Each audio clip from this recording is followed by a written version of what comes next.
Hello and thank you for watching my video. Welcome to episode 11 of my leveling challenge, and today we are in Lion's Arch, and I thought I'd do something a little bit different. I am going round this entire map, so round the entire of Lion's Arch in first person mode. For those of you who've only just come back into the game, you might notice as well, this is the destroyed Lion's Arch, so it's quite a good reference for those of you who are logging in now and you wanted to see some of the changes. This video is completely going around. I did this about a month ago, looking at Lion's Arch in its destroyed state. So let's talk about quickly why it's in this state. It wasn't in this state from launch. During Living World Season 1, the main antagonist, which was Scarlet Briar, she led an alliance of enemies, and they invaded Lion's Arch and destroyed a lot of it, and it's remained in this state pretty much for over a year. As you can tell, there's a lot of workers that's been working hard on it, and finally the consortium have decided to help out and help us rebuild Lion's Arch. Just a quick point, there was this point here, you'll see me trying to jump. It's very weird to go from doing, like a third person view straight into first person, because I can't see a lot of where I'm jumping and what's going along, because if you look here, you get really close, and you do lose a lot of your bearings. So I'm hoping this little video will actually give people a little bit of a nostalgia for the destroyed Lion's Arch, but it gives you guys a bit of a reference as well for sort of some of the things that have been destroyed and what's been going on. As you see me die there. Oh dear, that was terrible. So let's talk about Lion's Arch. This is a city from Guild Wars 1 in a very different state. In Guild Wars 1, it was basically part of Kryta. It was where the sort of Kryta was based, the human kingdom of Kryta, and it was where pretty much their base of operations were. It was a big trading port. It was where you could go and visit, for example, Kamadan in Elona, and you could visit the Kaineng city in Cantha as well. But in Guild Wars 2, it holds a different role, because obviously now the head of Kryta is actually, or the kingdom of Kryta is based in Divinity's Reach. And the reason being is that during the events that take place in the novel, Sea of Sorrows, Lion's Arch gets flooded, caused by the rise of Zaitan and the rising of Ore. And so Lion's Arch becomes pretty much, it's flooded, no one lives there while it's flooded, but then the waters do recede, and then a main character in the novel, Sea of Sorrows, to do with actually Kobaya Mariner, actually rebuilds and settles in Lion's Arch and creates this haven for multiple races, because one of the main story, the main character in Sea of Sorrows, he actually gets captured, but then befriends a load of Char. And he actually forms an alliance with some humans as well, some human pirates and some Char, and they start to work together, and then multiple sort of races come together, Norn, Azura, and then some Sylvari later as well. And they set up Lion's Arch as a haven for multiple races to live in peace with one another. There is a story as well in the novel as to why, obviously the new kingdom of Kryta being set up in Divinity's Reach, why they don't reclaim Lion's Arch, although they try, but eventually it's declared that Lion's Arch will be its own entity, with the freedom to be a haven for multiple races. You can see I'm struggling with this little jumping bit here, this vista, because again, I'm not really looking at identifying where I'm supposed to be jumping.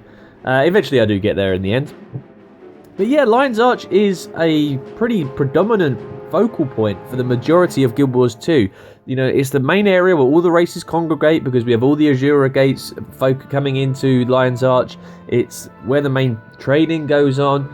And obviously, a lot of Season 1 was actually focused on Lion's Arch. The ending of Season 1 was focused on Lion's Arch, where Scarlet attacked.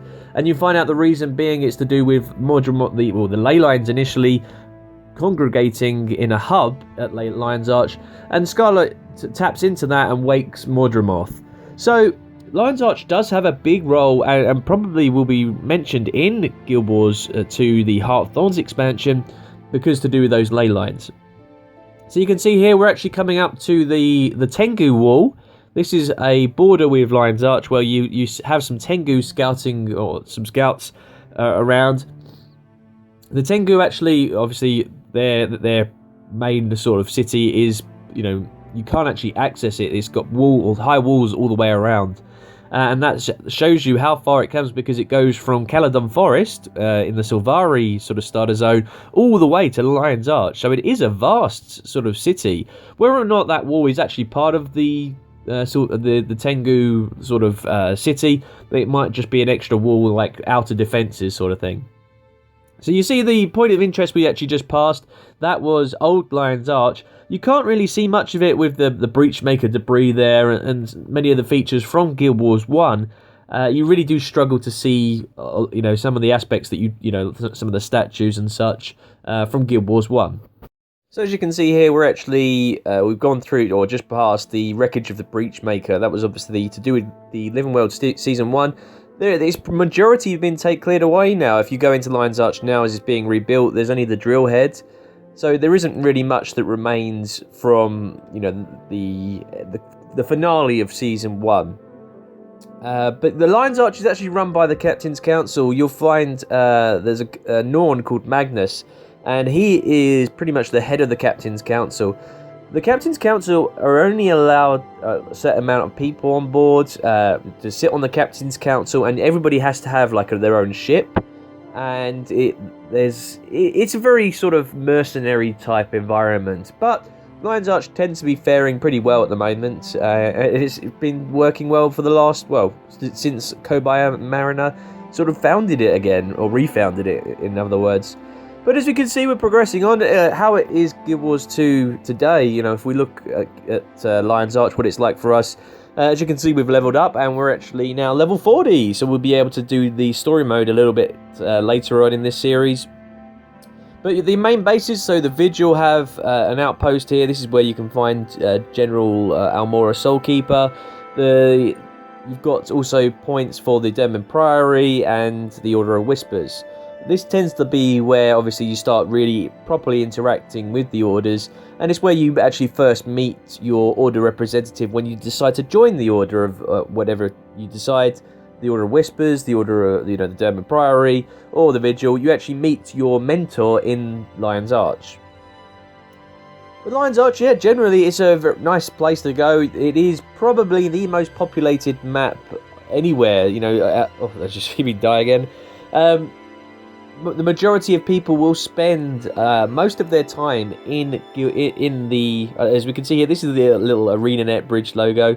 But the majority of players will spend most of their time primarily because of the Mystic Forge, which is where there's only two in the game. One in your Borderland garrison and the Citadel, and the other one here in Lion's Arch, which is pretty much useful for most characters. There are several jumping puzzles in here, majority of which do have players in-game that would have a Mesmer, and they would actually port players up to the jumping puzzle, able to get the chest rewards. And it's a nice thing for players to do, to sort of have a Mesmer parked at the endpoint of a jumping puzzle, to go in and allow other players, help them up and get that jumping puzzle reward. So you can see here we've got another vista. This is an interesting vista that takes you down into the mouth of that. It's actually the start of a jumping puzzle, and so we progress on, and we're coming up to this point here. As you can see, there's a lot of destruction going on. This is an area when Lion's Arch initially was brought into the game in the beginning of Guild Wars 2. There was only one major place for where the actual vendors were, so you could, armorsmith, artificer. It was concentrated around the Mystic Forge, and it ended up creating a lot of lag and a lot of delays loading into the map, because you'd have so many players congregated in one point, as we've just passed the Fractals of the Mists entrance point. And so what ArenaNet did with the destruction of Lion's Arch, they spread the map around, so there are multiple vendor points around the map, which in my opinion really has made Lion's Arch a much more smoother place to run, much more smoother map, loads a bit quicker. It's still probably the map that takes the longest to load in all of Guild Wars 2, because just of the volume of players that are always in the map at any one time. A little quick note here, we've got a vista on this little rock here. For those of you who don't know, you have to speak to this Azura, who'll give you a rocket gun, and you can fire and land on that vista. and that gets you that vista there. Waypoint to get last few points of interest, and some more vistas. There used to be some boats around here. They were destroyed by Scarlet and her forces, so the vista's now up this point here. Who knows how it's going to be regarding vistas and other points of interest when Lion's Arch is rebuilt. The way I'm understanding it is going to be quite different to how Lion's Arch is now. There's going to be a lot more structures around. Will they bring in a few more vistas, a few more points of interest? I'm sure that'll be, interesting for them to bring in, because as you noticed earlier, we had a breach maker, or sort of the breach maker, or the ruins of the breach maker point of interest. That, was a new point of interest that came in after the Season 1 finished. So they can bring in extra points of interest and vistas if they so choose. So we've got a couple of things left. We've got the Lion's Arch, or the Lion's Court, the cool statue of the lion, who's currently destroyed and missing. It's being rebuilt, so that'll be cool to see. But I think Lion's Arch, the fact that it's changed so much and it's going through several stages of development, you still get people that haven't played Guild Wars 2 in a long time, and they look back into Lion's Arch and they go, "Whoa, what has happened here?" And they just have no clue that all this stuff has gone on.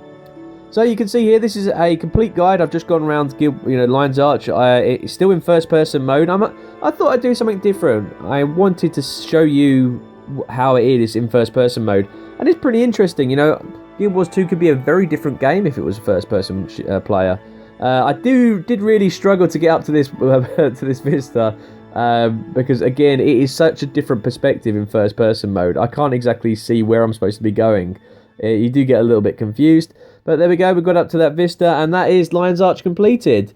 So, thank you very much for watching my video. If you've got any comments about, Lion's Arch and what you think, what the future for Lion's Arch will be, as you can see here with there's different vendors all around. What I'll do, we're going to carry on, and we're going to do the reunion first. We might as well, because we're here. So this is the reunion that we get to see. This is where your character, you're meant, like the main character, if you're Norn, it'll be Air. If you're Sylvari, it's Cade. You see the reunion going on, and then you split up, and this is when you decide to choose your order. You do get a Black Lion key, which is pretty handy indeed. You get a mail, and then we are the Derman Priory. So we go and meet the Derman Priory sort of representative, and then you get your opening credit of whatever order you've picked, which is really interesting as well. We're gonna skip forward most of that, but yeah, so this is starting us on the path to the Derman Priory, and it's interesting how obviously the Derman Priory, the origins of the Derman Priory, and how it's dedicated to lore, and you always find so much information about the Derman Priory. But I like the fact that Lion's Arch has that portal to the Derman Priory, because I don't think there was much entrance to Lorna's Pass before, but at least now you can jump through the portal and get to the Derman Priory. The same with the Order of the Whispers, that's just south of Lion's Arch, and the Vigil's just north of Lion's Arch. So all the orders are based around Lion's Arch. It does tend to be the focal point for the majority of Guild Wars 2, and it's where everybody will spend most of their time. As I said, I'd like to hear you guys' comments on what you think Lion's Arch being rebuilt, what it's going to be like. Is it a little bit too centralized? Will Heart of Thorns do anything to move people away?